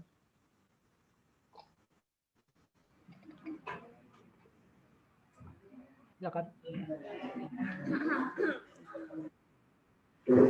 Pertanyaannya masih sama tentang kayak yang tadi Pak, tentang hidup yang tidak teruji adalah hidup yang tidak layak untuk dihidupi. Lalu kalau tadi kan Saudara Gusman bertanya tentang orang yang gila. Lalu bagaimana dengan orang yang lari dari kenyataan? Apakah hidup orang tersebut dikatakan apakah orang tersebut dikatakan tidak layak untuk hidup? Inilah apa kita kalau ngomongin misalnya orang gila, terus misalnya orang yang putus asa, orang yang apa ya hidup dalam ketidakpastian dan seterusnya, kita perlu ini, maksudnya bukan seperti Tuhan yang kita kan bukan Tuhan ya, kita kan bukan Tuhan atau para malaikat yang berhak menghakimi seluruh hidup manusia, bukan gitu ya, maksudnya kita tuh kan manusia ya, terbatas gitu ya. Kalau kata Immanuel kan manusia tuh hanya bisa tahu apa yang dia bisa tahu gitu, manusia tuh hanya bisa tahu apa yang secara fenomena aja gitu, yang dilihat oleh mata gitu. Kita kan nggak punya mata batin untuk meneropong orang lain gitu ya. Nah misalnya kita ketemu orang-orang yang hidup kayaknya ini orang lari dari kenyataan deh gitu. Kita kan kita sebelumnya harusnya cek dulu gitu ya. Maksudnya kita nggak bisa langsung katakan seperti yang Socrates katakan, kamu nggak layak untuk dihidupi, hidup kamu tuh nggak layak untuk dihidupi, mati aja mendingan. Socrates aja nggak ngomong begitu ya, by the way. Socrates tuh ngomong untuk orang-orang yang normal ya, orang-orang yang mencari kebenaran dan seterusnya, yang nggak ada masalah dalam hidupnya, lari dari kenyataan dan sebagainya. Lari dari kenyataan itu perlu konteks ya, misalnya lari dari kenyataan apa nih, misalnya ada orang broken home gitu, papa mamanya misalnya bercerai dan seterusnya, itu kan bisa lari dari kenyataan ya. Anak bisa lari dari kenyataan, bisa menganggap misalnya semua laki-laki sama aja gitu karena dia benci sama papanya gitu, itu lari dari kenyataan gitu. Maksud kamu yang mana nih, lari dari kenyataan itu yang mana? Ada banyak lari dari kenyataan misalnya. Ya, dia tidak mau menghadapi permasalahan yang sedang ia gumuli. Misalnya dia diperhadapkan dengan permasalahan seperti Bapak contohkan kan. Ya itu. Nah kalau kayak gitu ya, maksudnya kita hadir sebagai, ya kita jangan, maksudnya ini kan Socrates hanya satu hal ya, ilmu satu hal lah gitu. Kita nggak atau bahkan Socrates yang full pun bukanlah hadir sebagai penghakim seperti itu gitu. Doang gitu, bukan sebagai kamu nggak layak untuk dihidupi gitu, bukan itu. Maksudnya kata-kata itu adalah seperti ini gitu. Mengajak orang untuk menghidupi sesuatu yang layak dihidupi gitu. Mengajak orang untuk hidup sebagaimana harus hidup gitu. Mengajak orang untuk layak hidup gitu. Jadi kalau pertanyaannya bagaimana dengan orang-orang yang lari dari kenyataan? Ya kita perlu ajak mereka untuk tidak lari dari kenyataan. Dengan cara apa? Ya cobalah pertama kita pikir dulu hidup kita apakah semuanya tidak lari dari kenyataan gitu. Sehingga kita bisa bersimpati terhadap mereka yang juga lari dari kenyataan gitu. Karena banyak dalam hidup kita juga sebenarnya lari dari kenyataan kok sebenarnya gitu. Jadi kita bisa bersimpati terhadap mereka gitu. Nah, terus yang kedua ya betul, kita harus mengajak Socrates seperti yang Socrates katakan, ayo hidup untuk hidup dong, jangan lari dari kenyataan gitu. Problem itu kan untuk dihadapi ya gitu. Masalah itu kan datang untuk dihadapi bukan untuk dilari gitu. Lari kan juga ada problem yang lain ya. Problem capek dari lari gitu kan itu juga problem ya. Lalu lari terus juga capek kan gitu. Itu juga problem juga gitu. Jadi kalau secara kasarnya memang orang yang lari dari kenyataan memang gak layak untuk dihidupi, hidupnya betul. Ya tapi jangan selesai di sana ya, maksudnya selesai dengan pengetahuan yang selesai itu gitu. Tapi juga Socrates ngajak kita untuk ya mengajak orang lain untuk ini dengan cinta kasih dari Allah, cinta kasih dari suara ilahi kalau tadi Socrates katakan, mengajak mereka untuk hidup, berhak hidup. Manusia itu berhak hidup kok. Manusia itu berhak hidup. Berhak hidup, manusia itu berhak hidup dengan cara yang ini benar gitu, dengan cara yang layak gitu.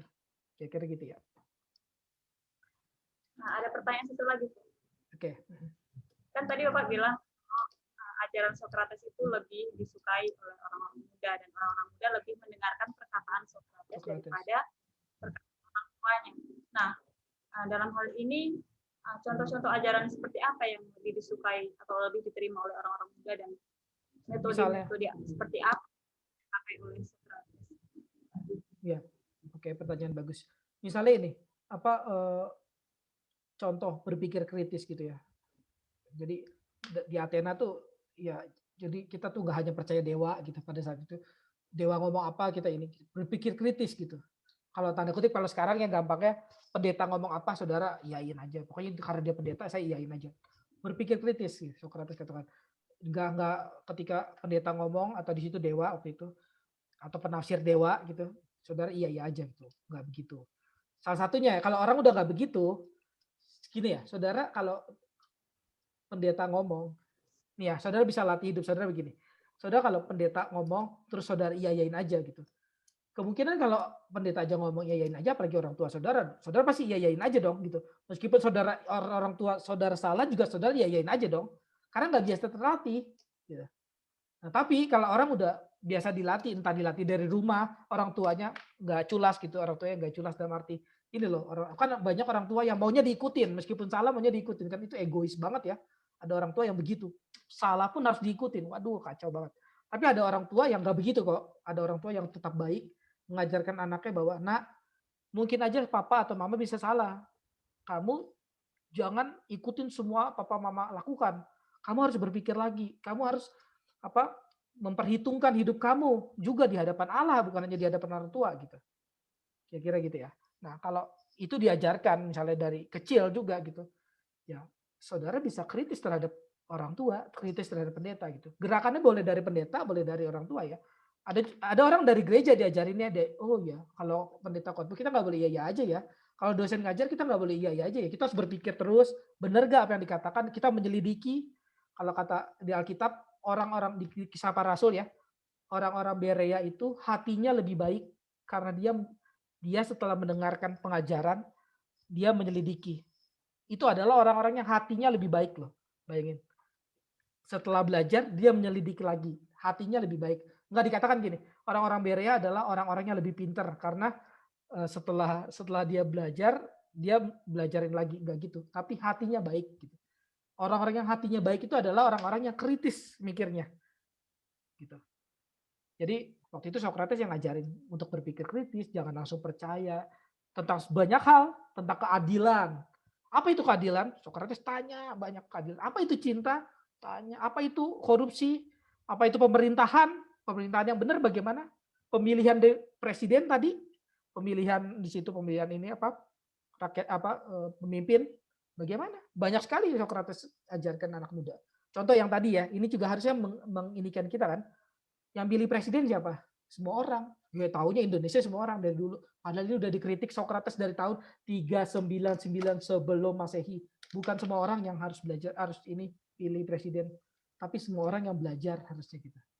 Ini kritik yang tegas loh. Pada waktu itu pemerintahnya juga demokrasi sama seperti kita.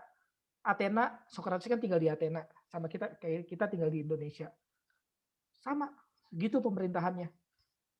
Demokrasi kayak kita. Sistem voting. Sokrates itu kan mati di voting juga. Yang voting dia 280 orang, orang-orang tua semua nih sama. 280 orang setuju bahwa Sokrates harus mati, dihukum mati. 220 orang nggak setuju. Sokrates kalah. Dikenai ketidakadilan, dihukum mati minum racun. Dari ya ini musyawarah yang brengsek gitu. Musyawarah orang-orang yang nggak paham. Musyawarah orang-orang nggak paham, voting orang-orang nggak paham, ya jadi dapatnya apa? Dapatnya ya ketidakpahaman gitu. Yang pilih misalnya, saya contohin Jakarta ya. Yang pilih di Jakarta orang-orang culas, misalnya orang-orang culas yang apa gitu. Ya dapatnya orang-orang culas gitu. Yang pilih misalnya di mana? Solo, di mana? Depok, orang-orang seperti itu dapatnya orang gitu. pemilihan dosen di STT Saudara, yang pilih orang-orang seperti itu, ya dapetnya orang-orang seperti itu, gitu. Nah ini kan wah, kritikan besar ya dari Socrates ya terhadap Athena gitu, kira-kira. Oke.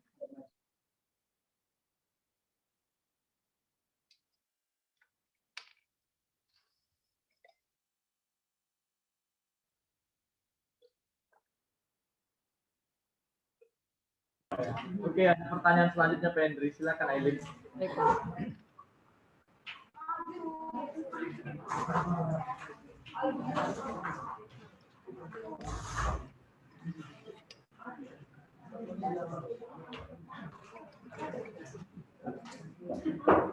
Halo Pak, selamat malam.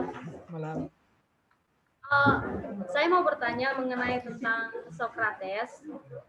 Socrates itu kan hidup dalam kebenaran, bahkan dia mati juga, dia hidup dengan kejujuran.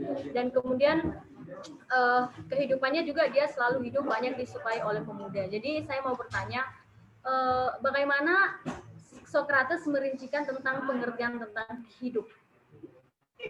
Apakah arti hidup itu dalam menurut Socrates? Ya, arti hidup itu adalah ya kalau mau pakai kutipan yang tadi lah, hak gitu, hak manusia gitu. Arti hidup itu hal yang perlu dilakukan secara cermat gitu. Arti hidup itu adalah hal yang perlu dilakukan secara terang benderang, jujur terhadap diri, jujur terhadap sesama, bahkan jujur terhadap suara ilahi kalau kata Socrates. Itu arti hidup. Arti hidup lah hidup seterang-terang mungkin.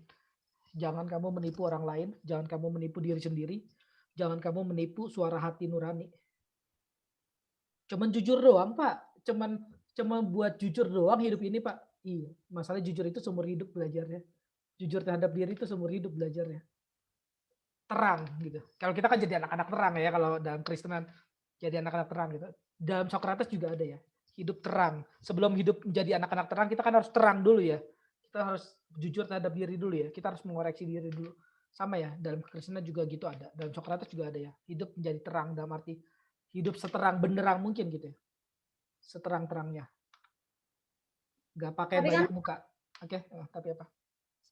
masalahnya kan dia hidup itu udah berusaha banyak. Tapi Socrates aja dibunuh karena dia melakukan kebaikan. Jadi maksudnya hidup itu sebenarnya itu apa? Dia aja memperjuangkan kejujuran dan kebaikan aja Socrates dibunuh. Iya. Itu. Itu Jadi kan hidup yang sebenarnya itu bagaimana? iya.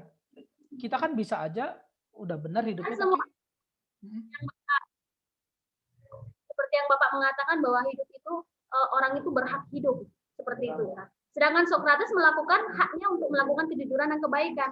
Nah, kenapa dia dalam kehidupannya dia sempat dibunuh seperti itu? Seolah-olah kan dia nggak memiliki hak untuk hidup dalam kejujuran kan seperti itu, Pak. ya, tapi kan maksudnya gini loh. Maksudnya gini. Kita bisa melakukan sesuatu dengan baik dan benar dan kita tetap bisa mengerti gitu. Kita bisa misalnya kalau saudara kamu main game nggak kira-kira? Kalau misalnya kamu main game, kamu bisa main game secara jujur dan kamu tetap kalah. Nggak apa-apa juga kan gitu. Yang penting main game secara jujur gitu. Tetap kalah bisa. Kok kalah main game secara jujur kok kalah? Harusnya menang dong gitu.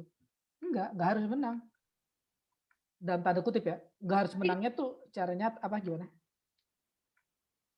Tapi kan itu Pak udah cara hidup seseorang. Nah, makna hidup itu maksudnya pengertian hidup itu. Kalau misalnya saya hidup, saya melakukan kebenaran, itu kan cara saya hidup nih sebenarnya. Tapi hidup itu sebenarnya apa? Merincikan hidup itu apa kayak gitu. Ya hidup itu sendiri. Kamu mau tanya versi Socrates gitu ya. Misalnya keadilan itu sendiri apa gitu ya. Hidup itu sendiri apa gitu ya. Ya itu yang dipertanyakan sumber hidup oleh Socrates yang dijalani oleh dia gitu. Itu nah kalau jawab itu nggak bisa satu hal, banyak gitu. Hidup itu apa ya? Misalnya ya, contoh, hidup itu apa ya? Seluruh diri kita itu hidup. Hidup itu apa? Relasi terhadap sesama dengan cinta kasih itu hidup. Maksudnya itu jawabannya itu nggak bisa satu loh, ngerti nggak? Itu harus banyak. Sama kayak saya tanya kamu itu siapa? Kamu harus banyak. Saya itu yang pakai kacamata, saya itu punya rambut panjang, itu banyak. Bukan cuma satu jawabannya gitu. Saya itu punya teman si ini, saya itu punya musuh si ini, saya itu punya dosen si itu, gitu. Tuh banyak banget jawabannya. Jadi kalau kamu menuntut saya jawab Sokrates arti hidup itu apa, kita sampai besok mungkin nggak selesai. Karena banyak pasti. Gitu. Banyak. Ya saudara belajarin aja yang Sokrates aja ini kasih tahu. Jadi Socrates juga belum menemukan ya Pak, secara rinci Bukan. hidup itu apa? Bukan, hati-hati. Gini loh, hati-hati ya. Kita jangan mengambil satu statement. Maksudnya gini, kita jangan. Pokoknya saya mau tahu satu statement Pak, satu statement aja Pak. Hidup itu artinya apa? Gitu. Wah itu nggak bisa gitu. Karena hidup ini, coba ya saya kasih tahu ya. Coba saya tanya kamu ya. Tadi saya ngomong 1,5 jam, ini baru 1,5 jam. Saya ngomong 1 jam lebih, 1,5 jam ya. Saya ngomong, saya tanya balik kamu ya. 1,5 jam tadi saya ngomong intinya apa? Ya, itu dilandaskan dalam pengetahuan itu yang saya dapat. Ya itu aja yang kamu dapat doang kan? Yang teman-teman kamu dapat ada lagi kan kira-kira? Ada kan? Berarti nggak satu statement kan?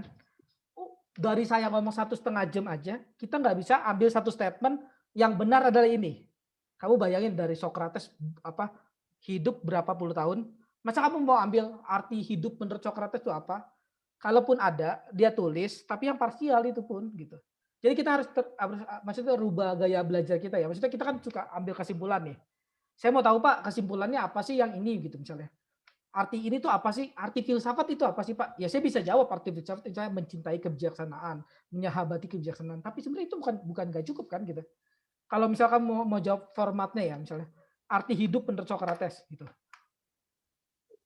Arti hidup menurut Sokrates, jalani hidup ini secara terang benderang, itu arti hidup gitu. Kehidupan itu kehidupan gitu. Jadi kalau misalnya menjalani hidup secara seterang-terangnya, ketika seseorang itu mati, berarti dia nggak ada kehidupan lagi. Seperti itu ya Pak? Ya kehidupan dalam arti apa nih maksudnya? Kan kalau Ya, kehidupan, maksudnya kehidupan dalam arti apa?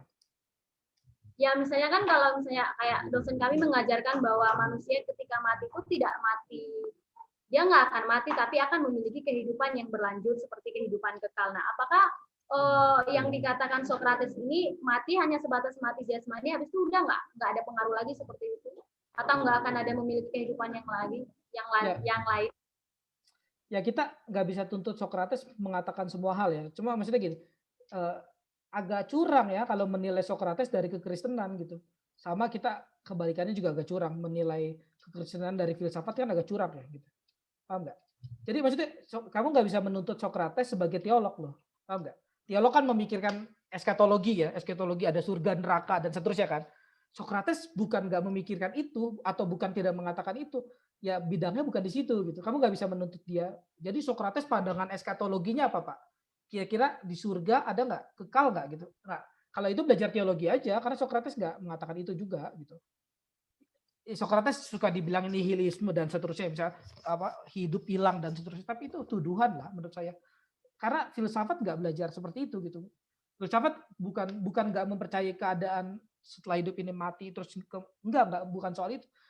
Filsafat lagi membicarakan soal hidup di sini gitu. Kita kan nggak bisa tarik kalau orang belajar tentang mengatakan hidup di sini, bukan berarti dia tidak mengatakan hidup di sana loh. Kamu kan nggak bisa katakan gini loh, karena misalnya kamu mengatakan teman kamu ganteng, yang lain jadi nggak ganteng semua, nggak gitu dong. Yang tidak kamu katakan kan berarti emang nggak tidak dikatakan, bukan tidak kamu setujui.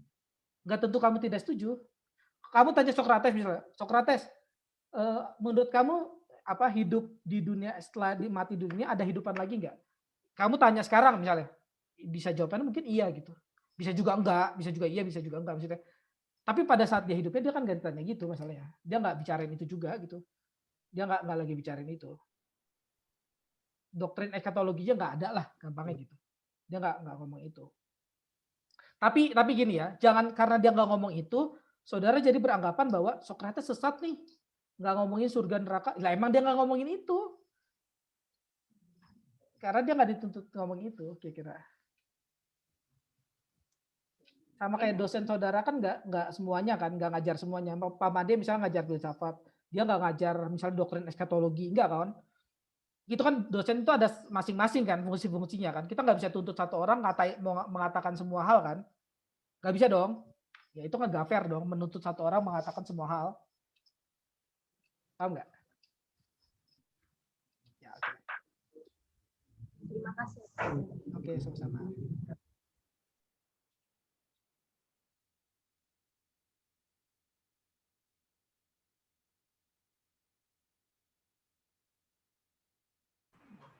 Pak, ini masih ada yang mau bertanya lagi, bagaimana Pak Hendri?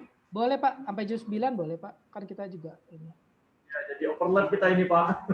Enggak apa-apa. Kan kemarin kita sempat ada yang ini telat. Oke. Silakan Teguh. Siapa tadi yang ada tiket yang buat ini? Siapa? Domini, ya. Silakan Domini. Malam ini lengkap Pak, semester 2, 4, 6 berkumpul dalam satu ruangan Pak. Oh, 7 nggak ada ya? 7 nggak ada? Pak, semester genap Pak. Genap ya? Ya, semester genap. Jadi 2, 4, 6 aja yang ada di kampus Pak. 2, 4, 6. Oke. Besok 3, 5, 7. Oke. Halo Pak. Halo. Ya, sebagai pertanyaan saya Pak, menurut siapa namanya tadi? Sokrates tadi, kebahagiaan menurutnya bahwa membuat orang lain bahagia. Jadi kebahagiaan adalah ketika sebentar. Kebahagiaan itu menurut Sokrates adalah ketika seseorang menemukan kebenaran yang tertinggi. Kebenaran yang tertinggi. Ya, yang membuat orang bahagia gitu ya. Yang membuat orang bahagia adalah ketika dia menemukan kebenaran yang sejati, kebenaran yang tertinggi itu, kebaikan yang tertinggi. Terus pertanyaannya? Jadi pertanyaannya Pak, tentu dalam kehidupan kita secara pribadi kita tidak bisa menjamin kalau orang lain itu bahagia dengan keadaan kita. Jadi sebagai pertanyaannya, apakah itu juga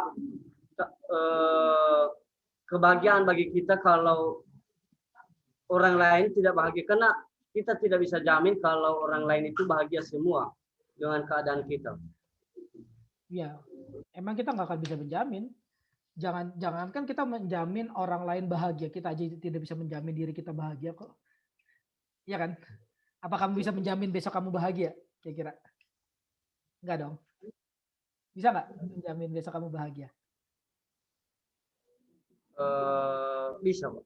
Bisa. Kamu bisa menjamin besok kamu bahagia? Serius? Saya kasih contoh ya. Misalnya, kamu yang paling sayang misalnya, nih ya saya kasih contoh aja ya. Paling sayang orang tua, papa, apa mama? Atau dua-duanya sayang? Apa? Yang paling sayang orang tua, papa, atau mama? Atau dua-duanya? Dua-duanya.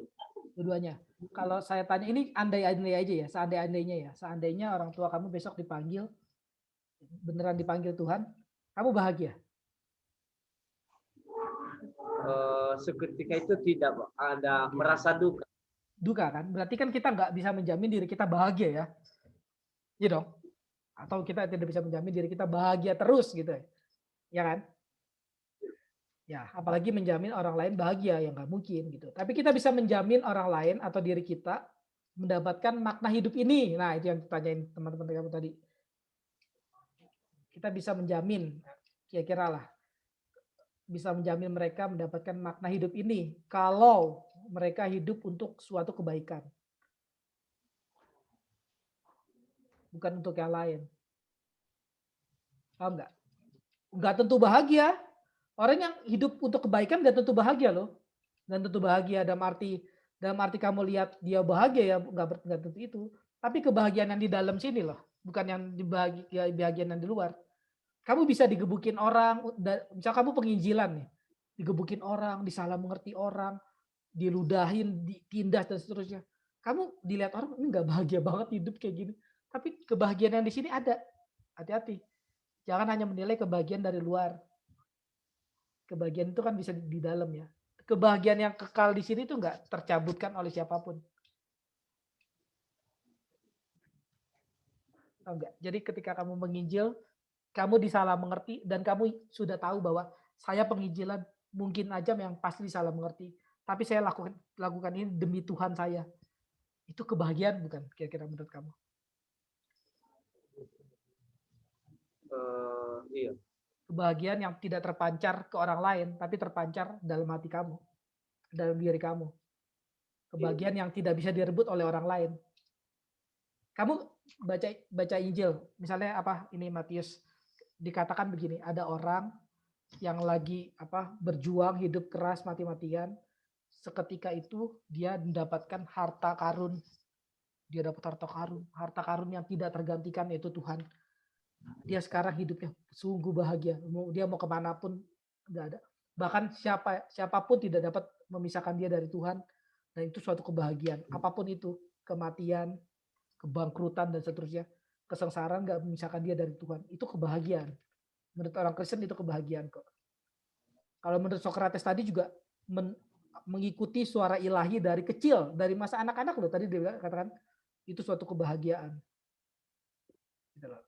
Jadi kita nggak bisa menjamin orang untuk hidup bahagia, betul. Tapi kita bisa menjamin mereka untuk bisa hidup bermakna. Kira-kira bermakna itu bisa bahagia, bahagianya di dalam, tapi bukan di luar. Dengan cara apa? Dengan cara mengajarkan mereka, ya ini mengikuti kebaikan atau kebenaran yang tertinggi, mengikuti Alkitab kalau orang Kristen katakan, mengikuti Tuhan Yesus, kira-kira kalau orang Kristen katakan.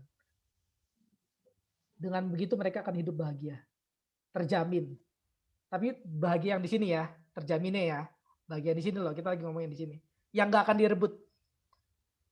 Kamu mencintai, kamu udah punya pacar belum? Nggak mungkin ngaku kan kalau di sini. Asrama ada ini ya, maksudnya udah boleh pacaran atau nggak boleh? Kamu udah punya pacar belum? Kamu udah ada yang kamu sukain belum? Ada ya? Nggak ada. Ya udah kalau nggak ada susah juga ngomongnya. Tapi kamu udah pernah jatuh cinta sama seseorang belum? Belum. Umur kamu berapa? 20. Ya oke. Tapi kamu pernah cinta sama ibu kamu kan? Maksudnya cinta kan nggak harus itu cinta ya, cinta kan? Tapi ibu kamu kan suatu hari dipanggil Tuhan, kamu kehilangan dia kan? Iya. Kebahagiaan kamu jadi runtuh kan? Karena ibu sudah tidak ada. Nih, pahamin analogi ini nih. Kamu cinta sama mama kamu, seketika mama kamu meninggal, kamu jadi nggak bahagia lagi kan? Karena mama sudah dipanggil Tuhan kan? Ya, sekarang kamu cintanya kamu ubah. Jangan cinta mama saja, tapi cinta Tuhan. Tuhan itu kekal. Dari kekal sampai kekal. Kamu gak akan bisa terlepas darinya. Bayangin kalau kamu cinta Tuhan, cinta kamu selamanya enggak? Bahagia kamu selamanya enggak? Selamanya. Selamanya. Karena yang kamu cintai adalah orang yang selamanya. Bukan yang sementara. Kira-kira gitu. Itu analogi dari Agustinus namanya. Bapak gereja kita. Kamu pegang yang tidak kekal, kamu mendapat yang tidak kekal. Kamu pegang yang kekal, Tuhan, kamu mendapat kekekalan. Hati kamu tidak bisa tenang sebelum kamu menemukan Tuhan. Kalau kata Agustinus. Sampai kita ketemu Tuhan, kita tahu siapa yang kita pegang dan kita kekal. Bahagia kita kekal. Gitu. Kira-kira. Ya harap bukan menjadi doktrin aja ya, tapi menjadi kehidupan yang nyata gitu. Jadi seperti penjelasan Bapak ini alasan Sokrates mengatakan seperti itu. Ya, yang tadi saya katakan saya ada campur Agustinus ya. Sokrates kan berpegang pada suara ilahi itu ya. Suara ilahi ya itu yang membuat dia bisa ini ya, terus hidup ya. Hidup bahagia gitu. Karena dia nggak pegang sesuatu yang lain. Dia pegang Allah gitu. Suara ilahi itu ya. Kira-kira Allahnya Sokrates sama Allahnya kita sama nggak?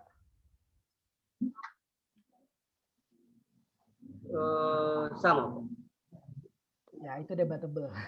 Ya udah. Oke, nanti belajar lagi nggak apa-apa. Kita itu debatable, maksudnya bisa diperdebatkan. Debatable itu bisa diperdebatkan.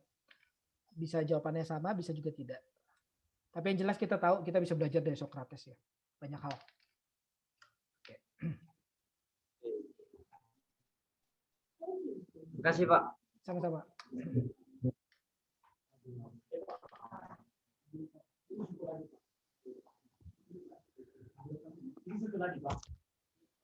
Oke Pak Hendri, Ya, mengingat waktu kita ya. dulu Pak ya. Ya Pak, sudah. Ya. Cukup. Ya, tapi teman-teman semester 6 sebenarnya hari ini mereka membantu renovasi bangunan dapur, Pak. Tapi luar biasa semangat mereka masih mau ikut semua malam hari ini, Pak. Apresiasi dulu untuk semester 6. Gus. Oke, Pak Hendri, kami dari panitia webinar, panitia kecil-kecilan, ada sesuatu yang akan kami berikan kepada Pak Hendri. Mungkin bisa dibuat settingan untuk share screen, Pak, biar saya Pak, sharekan. Sudah, Pak. Ya.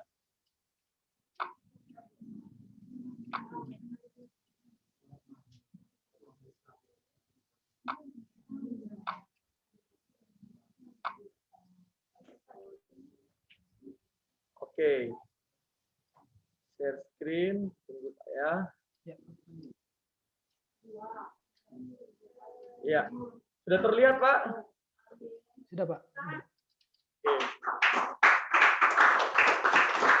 Terima kasih, Pak. Terima kasih semua anak ini semester berapa tadi yang sudah bekerja keras dan tetap mau ikut seminar. Saya kasih sertifikat juga ke saya. Ya, untuk Bapak. Ya, saya mewakili pimpinan dari STTAB, Pak, mengucapkan terima kasih kepada Pak Hendri yang sudah mengisi seminar seri filsafat, sudah 2 sesi. Kiranya materi-materi yang disampaikan boleh menstimulasi. Karena tadi saya menyadari juga bahwa sangat sedikit waktu untuk menyampaikan banyak materi ini. Tapi biarlah materi yang sudah disampaikan memberikan sebuah stimulan, menstimulasi anak-anak di STTAB untuk lebih lagi giat mau berpikir seperti bagaimana Sokrates berpikir, tetapi juga berpusat kepada kebenaran. Terima kasih Pak Hendri untuk semua kerja keras dan juga waktu yang diberikan pada malam hari ini. Kami memberikan sedikit kenang-kenangan, yaitu sertifikat webinar sesi kedua. Biarlah ini boleh berguna bagi Pak Hendri untuk kedepannya. Oke, demikian yang saya bisa sampaikan, Pak. Ya, Tuhan Yesus memberkati. Ya, makasih banyak Pak Made dan ini anak-anak. Oke, mungkin semuanya silakan ucapkan terima kasih kepada Pak Hendri. Sama-sama. Sama-sama semua, sama-sama. Terima kasih juga atas perhatiannya. Kiranya kita bisa terus bertumbuh bersama ya. Terima kasih. Oke. Ya, jadi demikian Pak ya pertemuan kita pada malam hari ini Pak. Dengan kasih saya meminta untuk Pak Hendri untuk dalam doa juga, sekaligus juga mengakhiri sesi webinar kita pada malam hari ini. Silakan. Baik. Ya, mari kita bersatu dalam doa. Ya Tuhan, tolong kami untuk bisa terus bertumbuh di hadapan-Mu melalui anugerah-Mu dan demi nama-Mu. Oh, demi nama Yesus. Amin. Oke. Amin. Oke. Terima kasih. Ya, ditunggu rekamannya Pak ya. Nggak apa-apa, Bapak upload aja.